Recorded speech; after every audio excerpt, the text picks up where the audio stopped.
We are back with XR at Work. I'm Scott. And I'm Dane. That's us. All right. So, Christopher Lind, what an honor, what a privilege to have you. Let me build you up. We're going to have to widen your I told you screen this for makes your me ego. feel awkward. So yeah, That's really the goal, Christopher. We're just getting you on here to that's make right. you feel awkward. Right. Yeah. Okay. So, It's a good for way to our start. 4 audience members, we want to introduce you guys. Christopher Lind is someone I've been following for a while. Super excited. I first became aware of your podcast, Learning Talks, years ago when James Watson was on your show. Yeah. And really the first time where I said, oh, crap, there's somebody that knows what they're talking about, doing a podcast. Or at least does a good job acting like Yeah. it. One of the two. We're not sure. And then Dana and I said, let's try and imitate it. And we have not been able to mimic what you're doing, but you do a great job, brother. Well, thank you. So Christopher is the host of Learning Tech Talks. New episodes come out each week.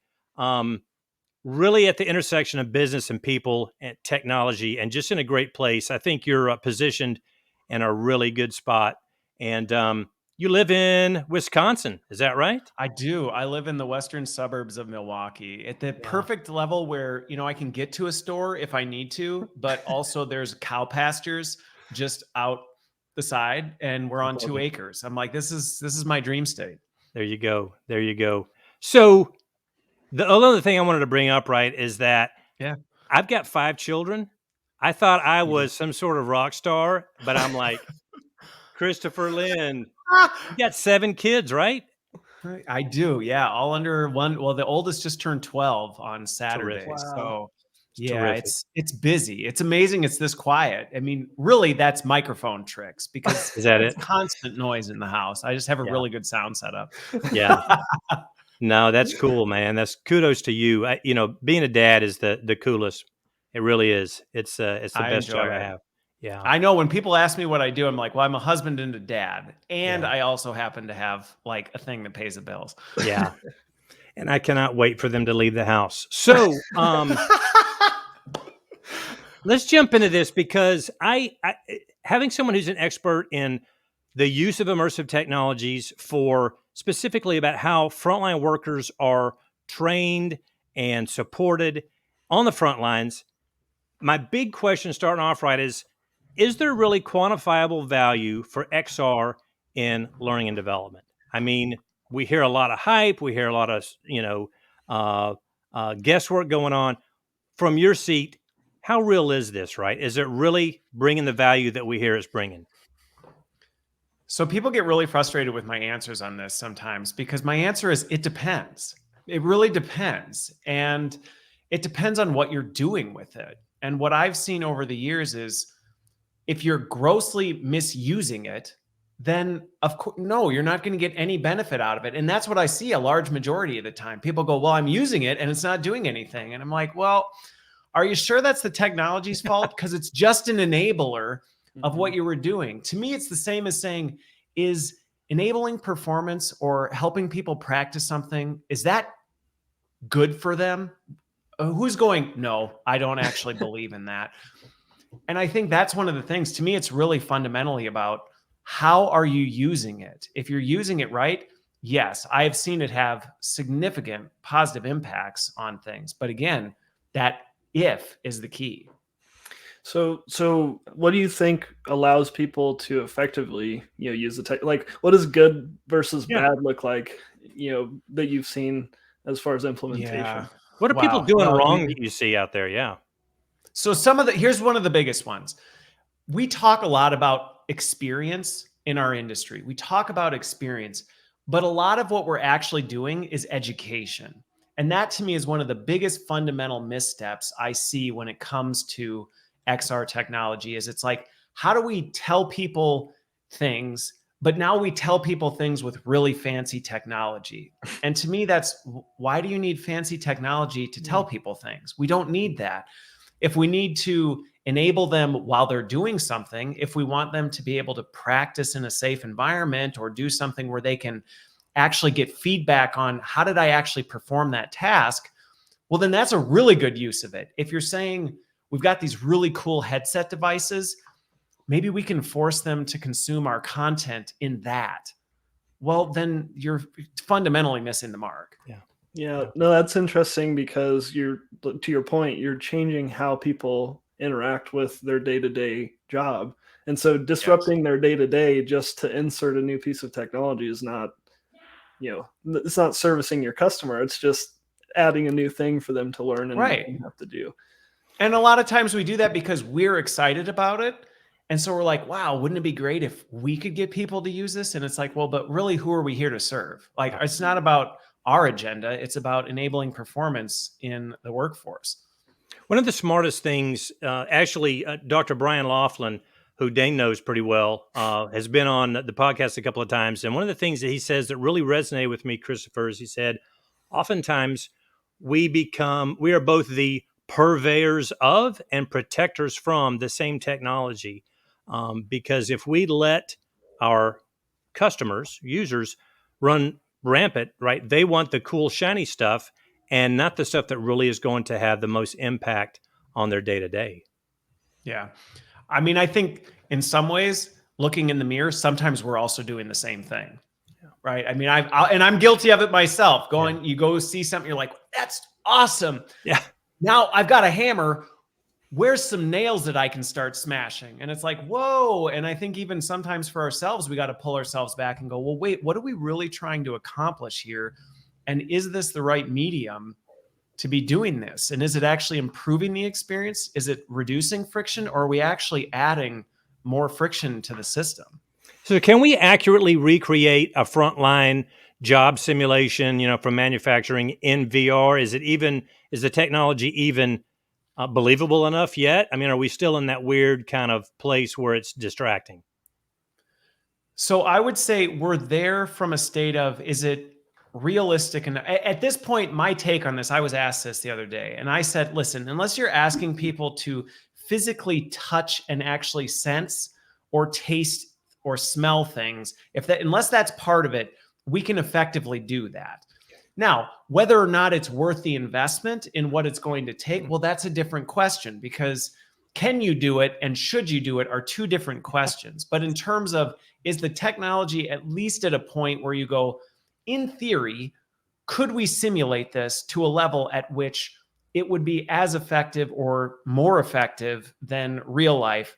I would say yes. But then you get into that trifecta of, well, time, money, and how far do we want to go with this? Right. Well, it's funny because there's the rule of 4, which I think Scott introduced us both to, Christopher. You hear a lot of times when you talk to vendors or other folks, they'll say you'll get 400% increase, or it cuts it down by a quarter or 25%.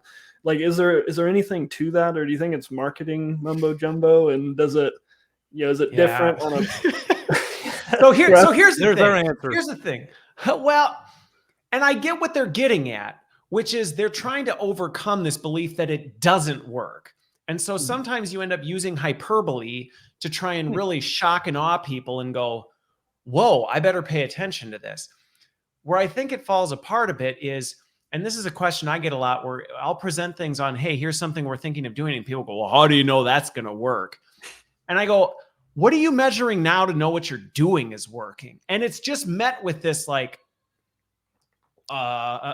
so oftentimes when I see these hyperbole statistics of 400% retention, like, compared to what? Because what I know about most organizations is they're not measuring much of anything right now. Yeah. So if you're setting up your test case against your own data to go, well, see, look, I don't trust any sort of that data. Now, do I believe and have I seen it work and be effective? Yes. Do I really care the percentages? No, because quite frankly, like I said, I think a lot of times you look back and go, you weren't measuring whether what you were doing was effective in the first place. How can you compare? You have to have a baseline to compare it to. So we use XR a lot to replace manual processes. We have in my day job, we have a fair amount of work instructions or reference material written in Sharpie on a piece of cardboard, duct taped to the wall next to the machine. And people, thumb their nose at XR, say, well, is that really going to help us? Well, it can't be any worse than that, right? And I point to the piece of cardboard duct taped to the wall. It's like there's no measuring anything with that, and who knows if it's even right or not. And you have right? that's just it. Yeah. How could you even measure that? You No. couldn't. There'd be no way. So Yeah. even layering on a digital layer to say, at least we know what's now happening. Yeah. So that we can start to see where is there junk in this. There's value in that, in saying, at least now we know what's going on and where things are breaking. That's actual quantifiable data that you used to not even be able to get. So I think there's value even in that often nobody talks about that. You know, this is interesting because on almost every podcast we ask people, what's something that you would recommend to someone starting out? And it sounds like what you're saying is, come up with a baseline before you even get started. Just understand your current process before you even look at XR. That is like such a fundamental step that I often do tell people that a lot of times they're looking at like the end game. How do we get to that? And I'm like, let's back up to where do we start? Like, how do you even know what you're doing now and where those gaps are and where you might be able to make things? And there's no reason you can't experiment without XR technology. You can start to play with some experiments to prove out and find some use cases to go, wow, this worked really well. What if we could scale or do this in a different way that was, much more scalable or meaningful in an organization? And then you've got a use case.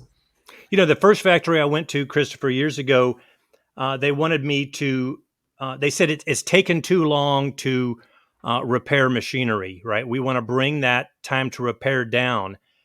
And they started throwing out, numbers about what they wanted the repair times to be. And when I asked them, well, how long does it take to repair that machine now when it goes down?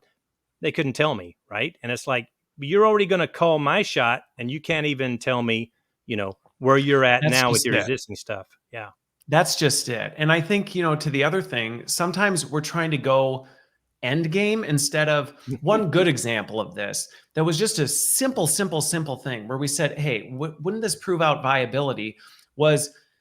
Couldn't we have a senior person just giving feedback to somebody through a wearable camera? Like we're not even layering on all of this other stuff, but like just somebody who can see what they can see and give them instructions in their ears to go, oh, that's what we didn't need HoloLens 2s and whole design teams to do all this, but it proved out the concept that people went, whoa, that was really crazy what we were able to. Yeah. Now imagine if we were able to bolt on some of these other capabilities and people started seeing the possibilities. That's interesting. So, Brian Laughlin was talking a lot about, process over technology.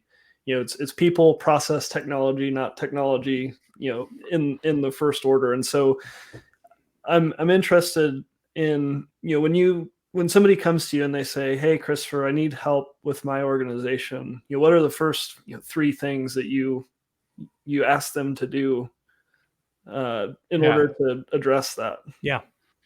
So I don't know that I have like this nice, like, here's my follow list. But usually for me, a lot of it is the conversation of what are you actually trying to do? And honestly, most people have not thought that through very well.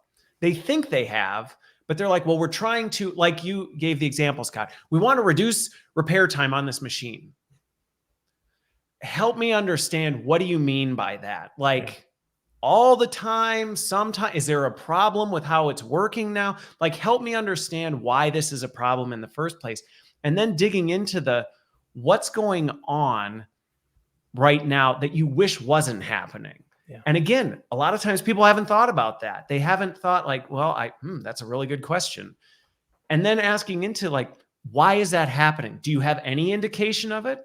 Do you have any indication of why people are doing it that way and why they aren't doing it the way you'd like to? And as you start to unpack this stuff, pretty soon you open Pandora's box and you're going, well, now we got like 100 things we could focus on. Yeah. Let's pick 2. What if we could just zone in on this and maybe see if we could get a positive impact here?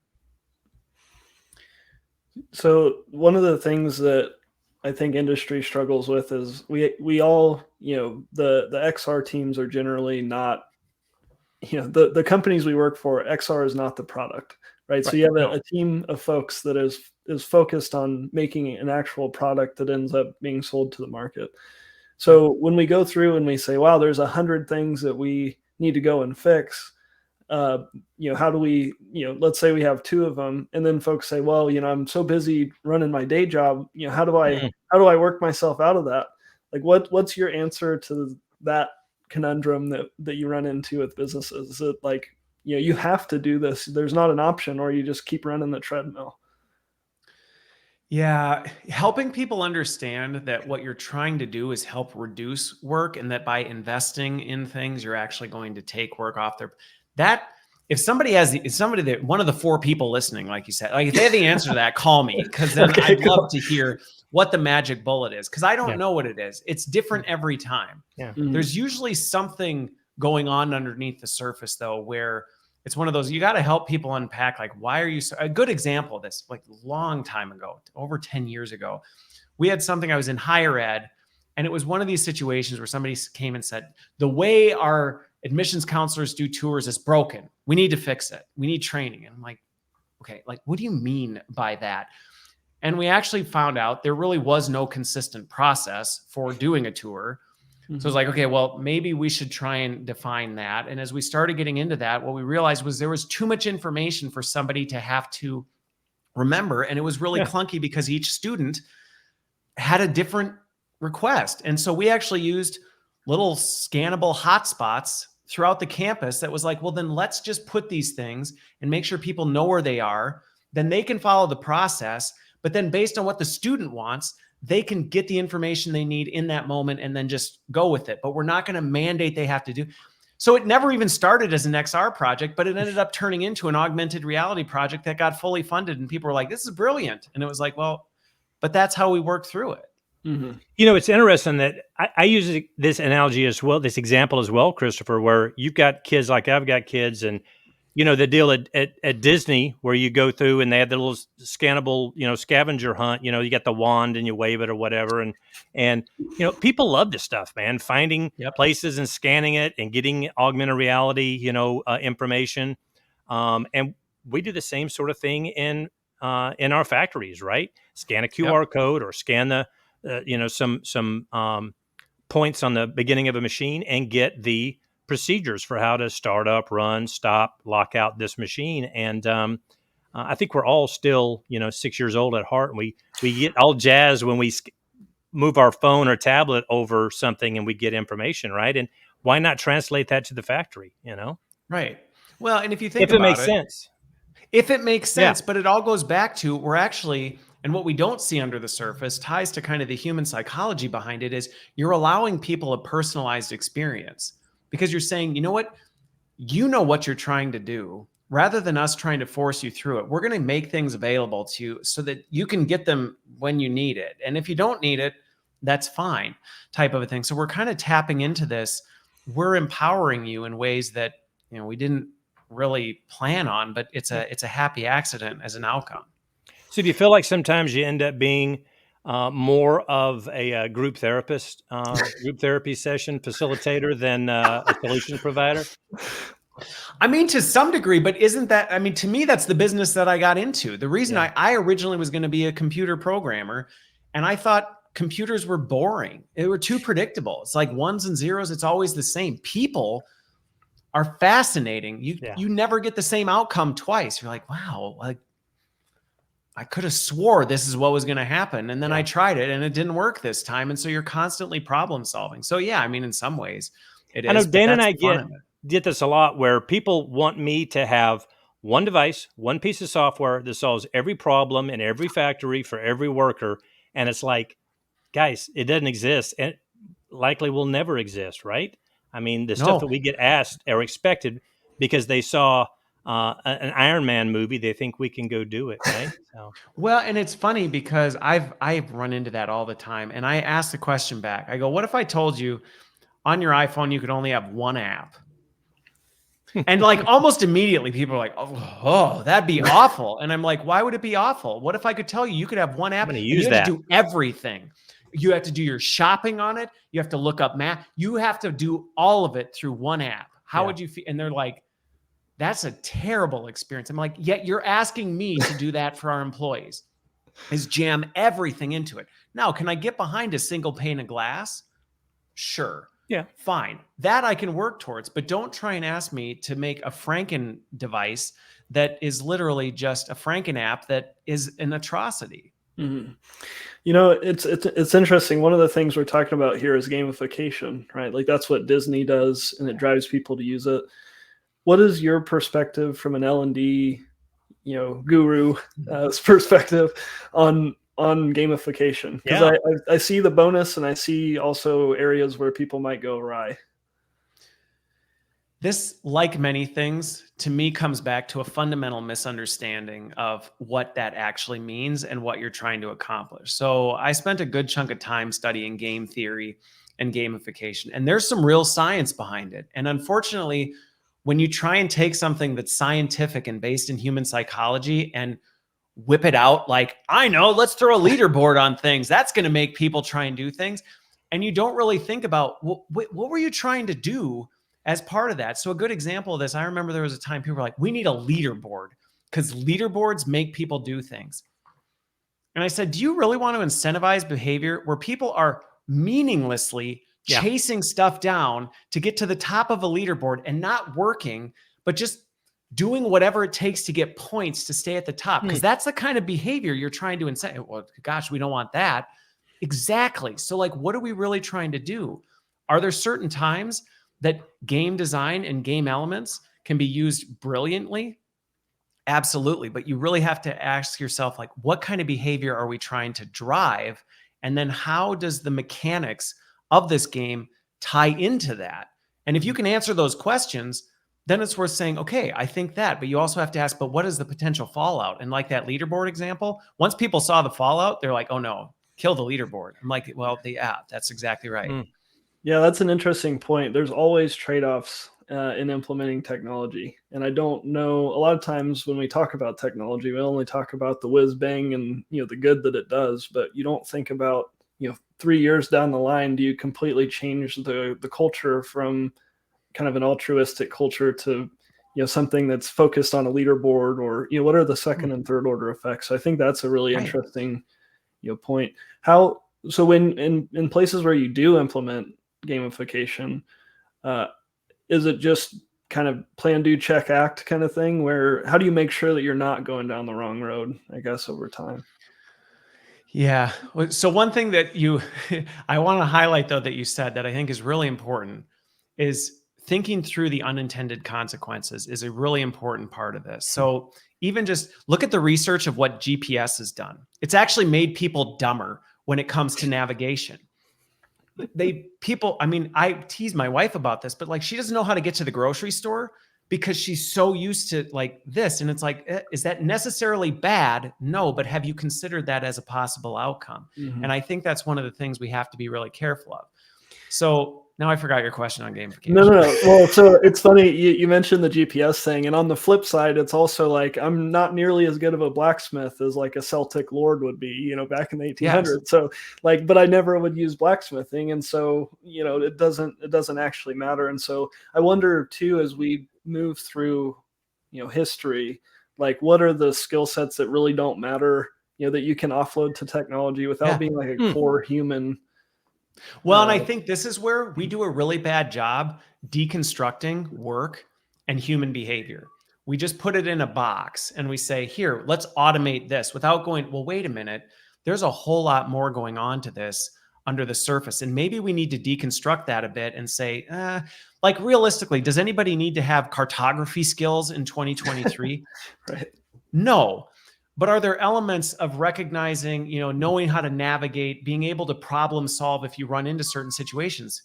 Yes. And so I think if we think about it in that, when we think about, well, what really goes into driving to the grocery store, there are elements that you might be able to deconstruct and say, some of these are ripe for automation and technology. Other ones, we may still automate, but we better think about how we're going to counter so that that doesn't atrophy so much we have unintended consequences elsewhere. And like the problem solving, to me, it's not a good consequence that people have become worse at problem solving when they're driving.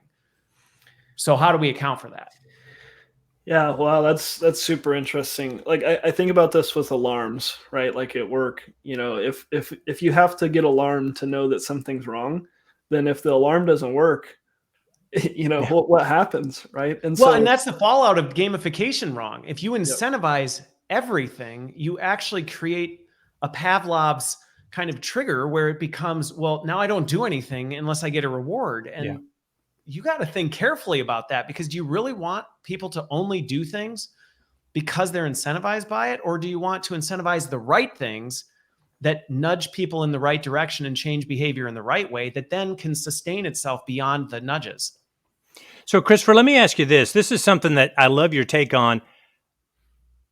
For years, I've been putting guided workflows into factories, right? So, Yep. scan a code, look at a machine, select your procedure, and it shows you or tells you how to do a 17-step process, right?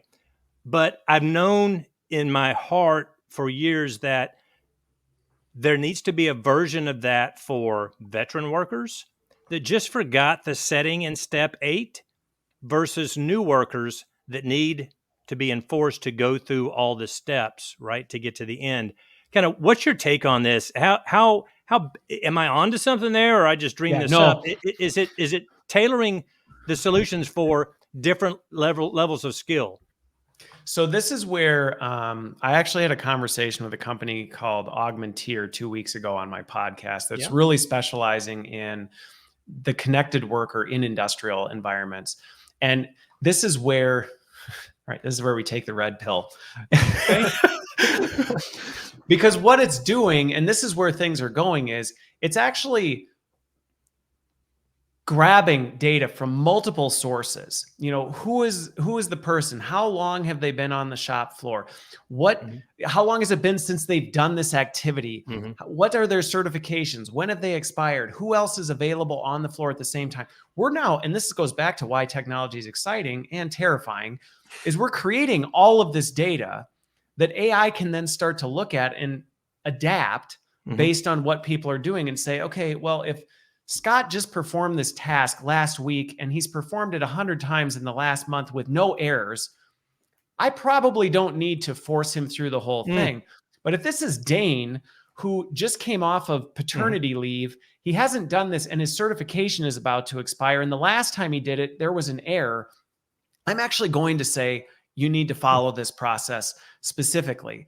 And the tech is it perfect? No, but it's getting to the point where we can truly personalize this to a state where it's actually getting to know who you are. And I think this goes back to countering the risk that we run where we go, well, we're just going to treat everyone like an idiot and make them step through everything, and say, we're actually going to challenge you to critically think and push yourself and slowly kind of take you off. That's one of the big objections I hear from veteran frontline workers is that I've been here 27 years. I don't need that thing, right? But if that thing gives you just the reference material that maybe we all need a hand with, no matter how long we've been working on the machine, that's not a bad thing, right? It's like, let's just give them what they need, no more, no less, for where they're at in their journey. Yeah. And it kills the assumption that, and it helps people understand, just because I've been doing this for 20 years doesn't mean I'm doing it well. Perhaps I'm on 1 year of repeat for 20 years, and there's actually some things that I don't even realize in my own processes where I go, oh, had I had the data and known I'm having a downstream effect from a manufacturing standpoint, there are errors and omissions happening down the line because of mistakes I'm making.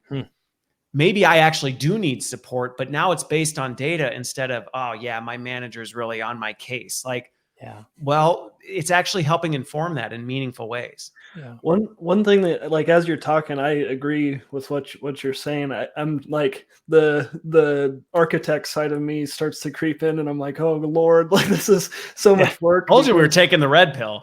yeah. Well, so I think that's, before like even the technology, it's like, do you have the data structures in place? Are you using like graph database to understand how things relate to each other? Like that's been a big epiphany for me over the last year. Is, we've been thinking about data as, rows and columns for a long time. And, how do we start to think about like the relationships between how things actually interact. And Yep. we do a lot of cleaning data in those rows and columns, but we almost never add the context of what the data actually means to it.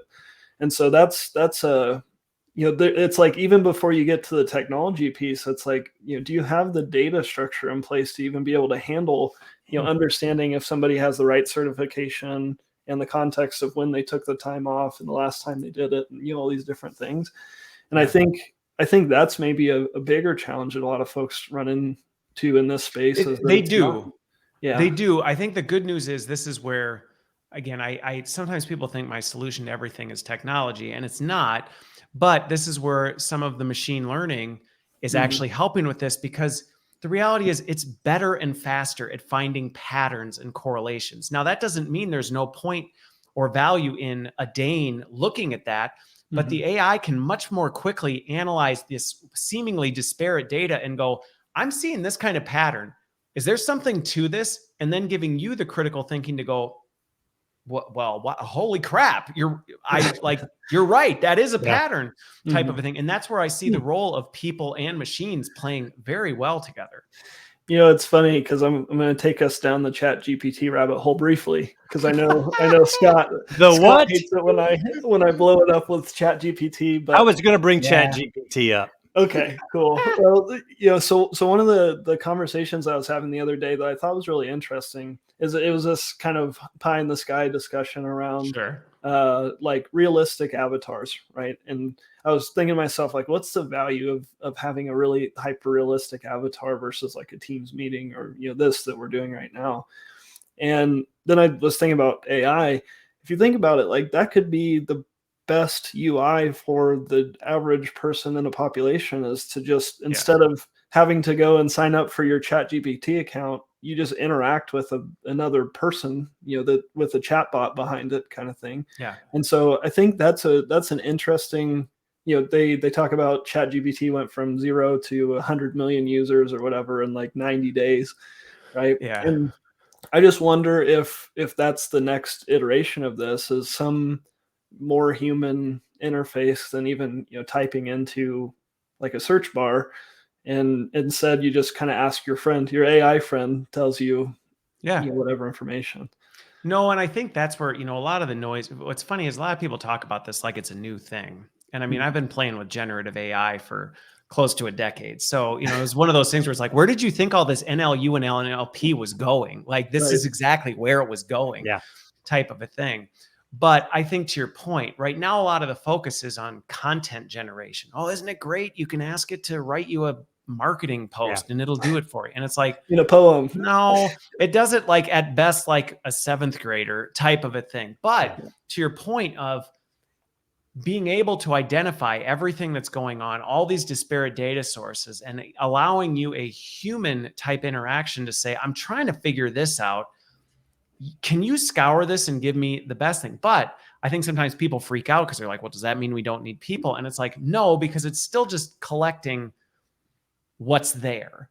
Somebody still needs to say, is that accurate? Is what it's generating and pulling from, is that correct? And are we validating that these are the correct things? So for those like baseline things, it's going to be way better and faster than a person. For complex decisions, things like that, like, no, we actually need people spending more time in that space.